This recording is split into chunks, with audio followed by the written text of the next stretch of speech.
में पीने के पानी, स्वास्थ्य, शिक्षा, इन सभी क्षेत्र में जहां पर आदिवासी पर अन्याय दुर्लक्ष्य हुआ है, पीने के पानी के लिए मैं एक बार लोकसभा में प्रश्न पूछा था तो मुझे मंत्री जी ने कहा था कि 2,16,000 गांवों को फ्लोराइड और क्षारयुक्त पानी हम जनता को पिलाते हैं। इसमें अधिक से अधिक आदिवासी गांव हैं जहां पर आदिवासी जनता ऐसा अशुद्ध पानी पीने की वजह से अपनी उम्र भी पूरी नहीं जीती है।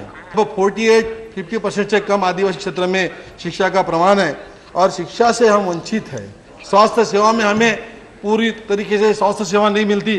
पीएचसी है, जो भी यहाँ पे आरएच रुग्णालय की जो सेवा मिलना चाहिए रुग्णों के लिए, डॉक्टर्स वहाँ जाते नहीं, दवाएं नहीं होती है, वहाँ हॉस्पिटल्स नहीं है। फिर हम आदिवासी के लिए करते क्या है?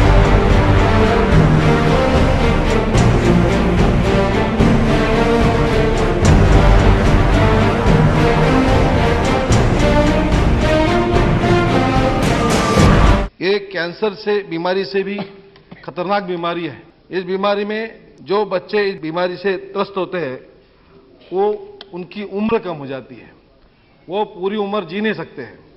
जिस तरीके से थैलेसीमिया है, ये भी एक खून की बीमारी है, वैसे सिकल सेल भी खून की बीमारी है।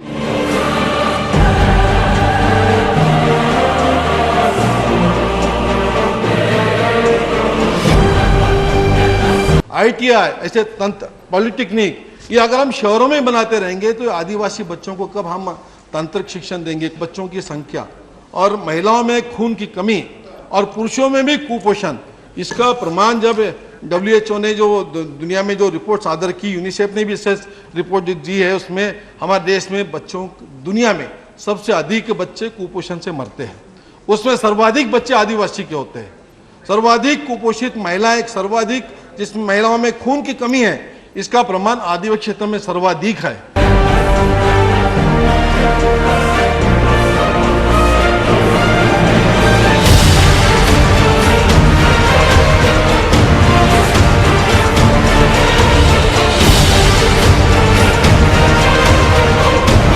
बिजली की बहुत कमी होने से हमारे महाराष्ट्र में जनता में भारी आक्रोश है। राज्य सरकार की बिजली की पूर्ति करने में असमर्थ रही है।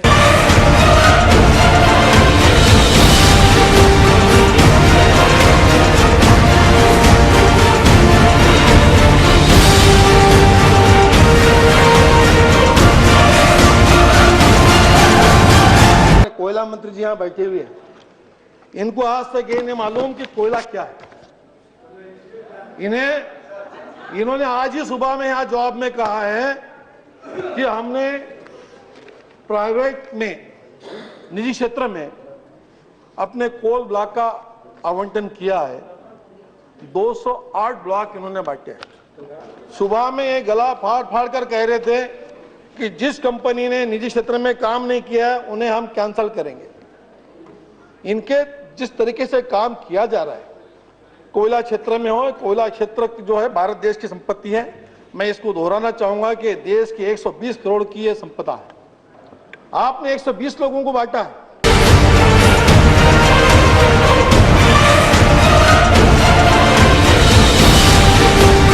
इस भारत देश के सर्वोच्च पद पर काम करने वाले भारत रत्न को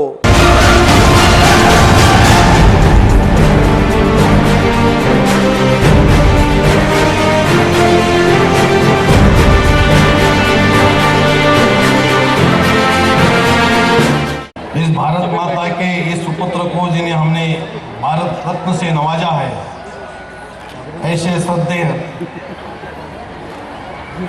डॉक्टर APJ अब्दुल कलाम जी, श्रद्धेय APJ के बारे में ये कहूँगा, तमिलनाडु से जन्मे इस अत्यंत गरीब परिवार के इस भारत माता के सुपुत्र ने अपने विद्वत्ता का पूर्ण देश के लिए उपयोग दिया और भारत रत्न जैसी उपाधि प्राप्त की। इतना ही नहीं, देश के सर्वोच्च पद पर, जहाँ पर हम राष्ट्रपति कहते हैं, राष्ट्रपति के पद पर भी इन्होंने कार्य किया है।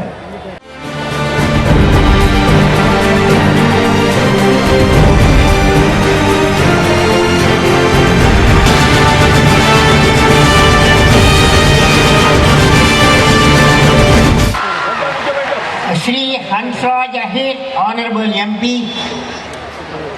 famous MP of Chandrapur area. Mr. Hansraj Ahir is a third time MP, one of the performing MP in the parliament, a fourth time Sansad Ratna award winner. He is a number one in the introduction of private member bill in parliament.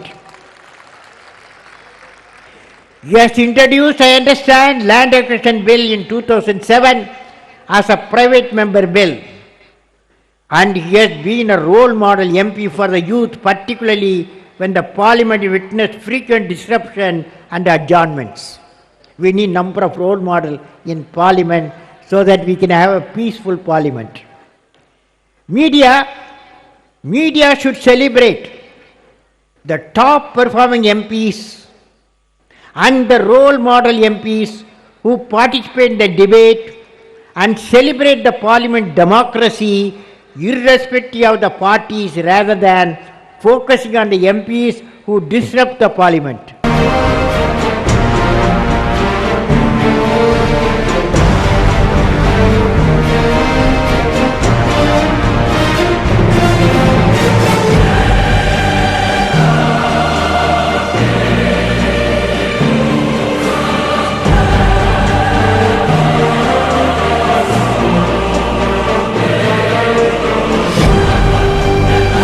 यहाँ पर सरकार से और आपके माध्यम से कहूंगा कि देश में बढ़ती बेरोजगारी, इस बेरोजगारी का अगर कहीं जवाब है तो ये देश की खनिज संपदा है। जिस कोयले का दाम है 2000 रुपया एक टन का, उसमें से 45 रुपया से लेके तो 180 रुपया तक रॉयल्टी के रूप में लिया जाता है। और इतनी कीमती अपनी खनिज संपदा कोयले को ये मुफ्त में बांटते हैं, इसको नीलाम नहीं करते आज तक। और इतने सारे ब्लॉक बांटने के बाद में अब सरकार को अभी होश आया है, अभी नीलाम करने के लिए जा रहे हैं। मैं स्वागत करूंगा, लेकिन सरकार ने जो अपराध किया है, इतनी सारी संपदा को लोगों में बांटकर जो गुनाह किया है, इसके लिए भी मंत्री यहां जवाब दें। इसमें मैं सरकार ने भ्रष्टाचार किया है मैं देखा नहीं हूं, लेकिन इस पे इल्जाम लगाने के लिए मार्जिन इसलिए बनती है कि यहां के ब्लॉक मुफ्त में बांटने के और मलेशिया जाना है, ऑस्ट्रेलिया जाना है, वहां के इंडोनेशिया जाकर और साउथ अफ्रीका जाकर ये ब्लॉक बिकट ले रहा है। यहां पर भी कमीशन, वहां भी कमीशन, ऐसा दोहरा मापदंड अपनाकर ये सरकार ने जितना करप्शन किया है कोयला क्षेत्र में, शायद ही देश में इतना बड़ा करप्शन आज तक किसी क्षेत्र में नहीं हुआ होगा। ये मैं आपके सामने दावे के साथ कहता हूं।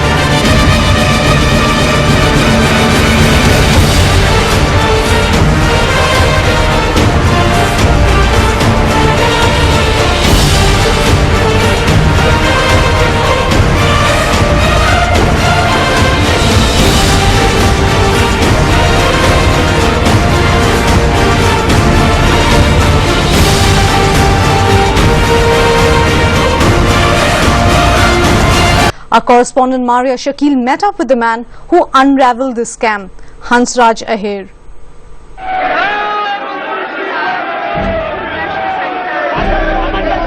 The Prime Minister himself and the genesis of his grief, this man. Hansraj Ahir, a little known but third time BJP Member of Parliament from Maharashtra. 2006 में मैंने फिर देश के सारे ब्लॉकों का अध्ययन करने के बाद में कमेटी के सामने सारी चीज़ें आती थी, फिर हमने तुरंत उसके ऊपर ऑब्जेक्शन ये रेस किया कि भाई फ्री ऑफ कास्ट में इतनी बड़ी प्रॉपर्टी देश की क्यों दी जा रही है।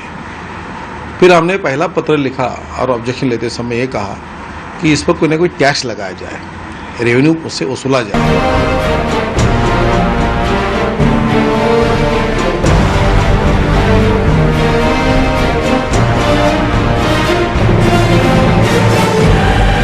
सांसद हंसराज अहिर ने सीएजी के सामने उठाया था। सांसद हंसराज अहिर कोयला और इस्पात मामले पर बनी संसद की स्थायी कमेटी के सदस्य थे। 2004 में चुनकर गया तो मैं कोल एंड स्टील कमेटी का मेंबर बना। तो 2005 में मेरे सामने इशू आ रहा था कि महाराष्ट्र के कुछ ब्लॉक निजी कंपनियों को दिए जा रहे हैं। तो मैंने कहा कि महाराष्ट्र में कोयला की जरूरत है, यहाँ के ब्लॉक निजी कंपनी को ना दिए जाए। फिर उसके बाद में 2005 की बात है, जब मुझे रिप्लाई आया उसमें जब मैं देखा कि ये फ्री ऑफ कास्ट भी दिए जा रहे हैं, तो फिर मैंने 2006 से सबसे पहले मैंने पत्र लिखा चिदम्बरम जी को, जो वित्त मंत्री थे, मनसुख सिंह अहवालिया जी को लिखा, तो अपने प्लानिंग कमीशन के वाइस प्रेसिडेंट उपाध्यक्ष हैं। इन्होंने कि जवाब मुझे पॉजिटिव जवाब दिया। उन्होंने मेरे बात को माना कि मुफ्त में देने के बजाय इसमें हमने कोई सब टैक्स लगाना चाहिए। ये चिट्ठी मेरे पास में आज भी है। लेकिन बाद में जब ये पता लगा कि भाई ये फ्री ऑफ कॉस्ट में इतनी बड़ी प्रॉपर्टी देने के लिए निजी कंपनियों को बुलाया जा रहा है, तब मैंने फिर काफी उसमें पत्रचार किया।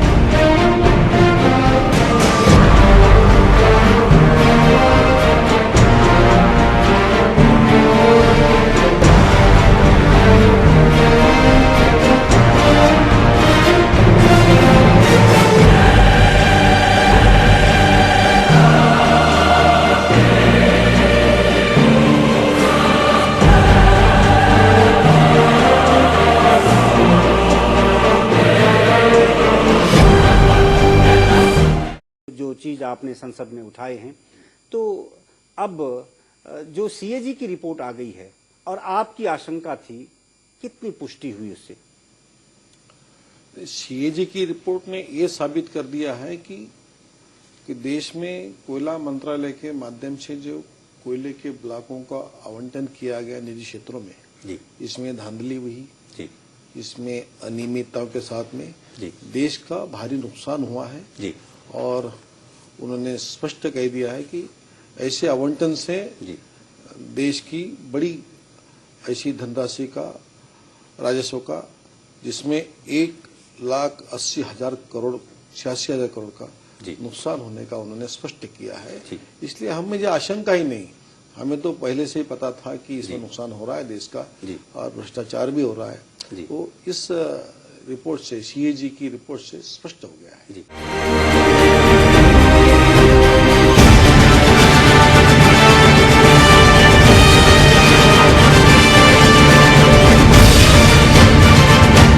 मैं याद दिलाऊंगा कि 1973 में जब इंदिरा जी ने प्रधानमंत्री रहते हुए देश के जितने भी प्राइवेट सेक्टर में जितनी भी माइंस थी, उस सब का निजीकरण कैंसिल करते हुए राष्ट्रीयकरण किया था। ये इंदिरा जी की पॉलिसी थी। इसका सम्मान सभी ने किया था। हमारी पार्टी के लोगों ने, सत्ता दल कांग्रेस पार्टी और जितने भी देश की ट्रेड यूनियन थी, सभी ने उसका सम्मान किया था, स्वागत किया था। ये आज इंदिरा जी के नाम से वोट मांगने के लिए जाते हैं। और मैंने जब इनके मंत्रालय जाके पूछा कि आप इंदिरा जी की पॉलिसी का विरोध क्यों कर रहे, क्यों प्राइवेट लोगों को ब्लॉक दे रहे? इंदिरा जी गलत थी, इंदिरा जी की पॉलिसी गलत थी। हम आज भी उस पॉलिसी का सम्मान करते हैं।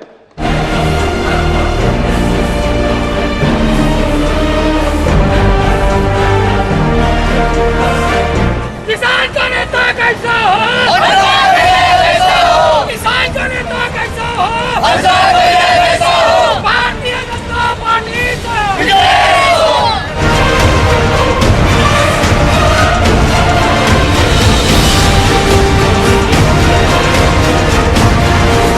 जो अपने आप में निजी क्षेत्रों को प्रोत्साहन दिया है, अगर ये सही है, इंदिरा जी की जो पॉलिसी थी गलत थी, तो आप लोगों को इंदिरा जी का फोटो लगाने का भी अधिकार नहीं है। मैं इसलिए कह रहा हूं कि जिस दिन इंदिरा जी ने निजी क्षेत्रों को समाप्त कर राष्ट्रीयकरण किया था कोयला खानों का, उस वक्त सारे राष्ट्रीय दलों ने इसका स्वागत किया था। देश की सभी कामगार संगठनों ने इसका स्वागत किया था कि एक अच्छा निर्णय हुआ है। और उसी का उल्लंघन करते हुए उसी बिल को आपने अपमानित भी किया है और देश के साथ में धोखाधड़ी आज तक करते आए आप लोग।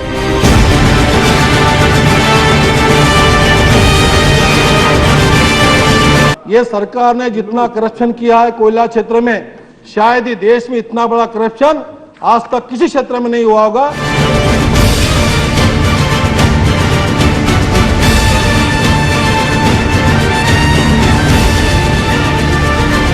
विजय करता रडत आहेत, पैसा भरून डिमांड भरून कनेक्शन मिळत नाही, लोड शेडिंग वेळी अवेळी पैसा देणारा शेतकरी विजय करता तडफड करताय। हे सरकार कोणाकरता काम करतं प्रश्न पडतो आहे। म्हणून हा मोर्चा आहे।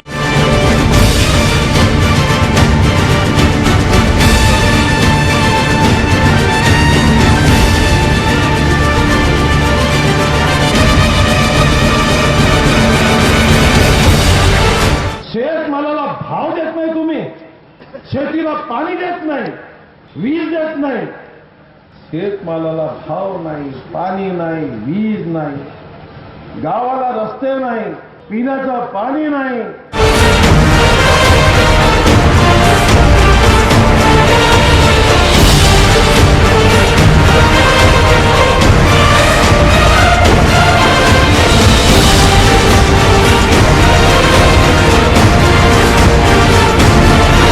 शाळा नाही, बस नाही.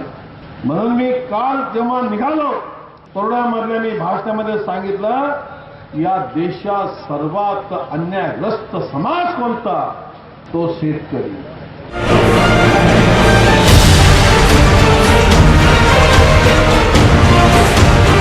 या देशामध्ये सर्वात जास्त शोषित वर्ग कोणता, तो ग्रामीण.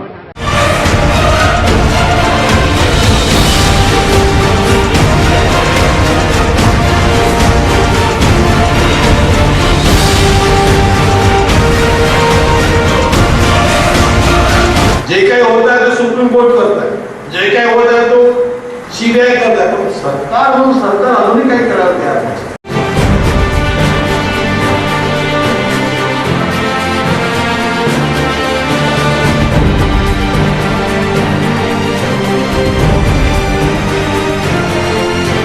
अहीर साहब के लिए मैं इतना ही कहना चाहता हूँ, कभी कभी मुझे लगता है भगवान करे ऐसा एमपी ना बने, इसलिए कि इतना हैरान करते हैं आप लोगों के काम के लिए.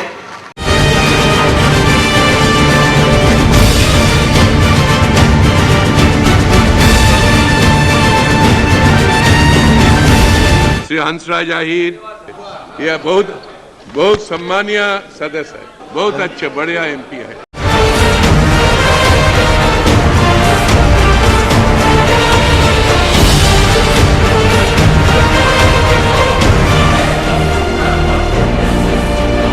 देश में कन्याकुमारी कोचीन से तिरुवनंतपुरम तक जो लोग हैं वो दिल्ली तक आना उनके लिए मुश्किल है, बहुत दूर अंतर होता है. तो देश के मध्य भारत में अगर कहीं सर्वोच्च न्यायालय का खंडपीठ होता है तो एक जनता की सुविधा के लिए होगा और जनता को उसको न्याय मिलेगा. तो सरकार इस बारे में कुछ कदम डाल रही है कि पूछना चाहता हूँ. Very good question.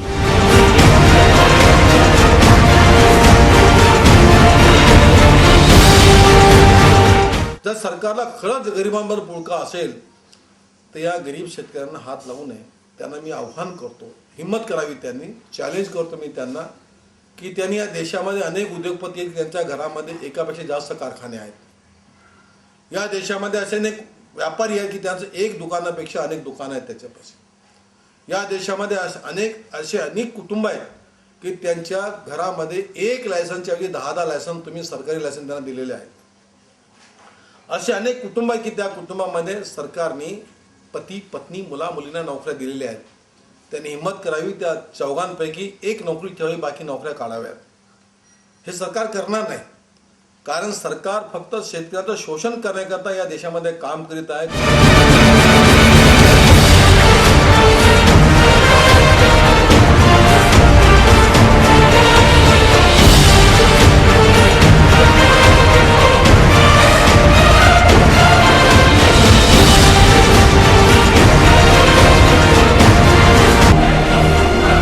बड़े भाई एमपी साहब मिस्टर हंसराज अहीर,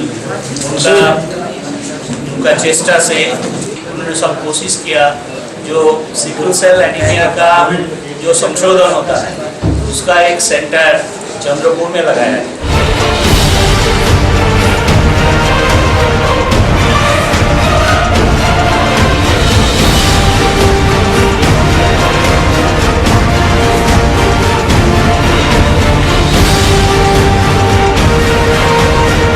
किसान का नेता कैसा हो, किसान का नेता कैसा हो, भारतीय जनता पार्टी. चंद्रपूर वनियारणी लोकसभा मतदारसंघ निवडणूक 2014.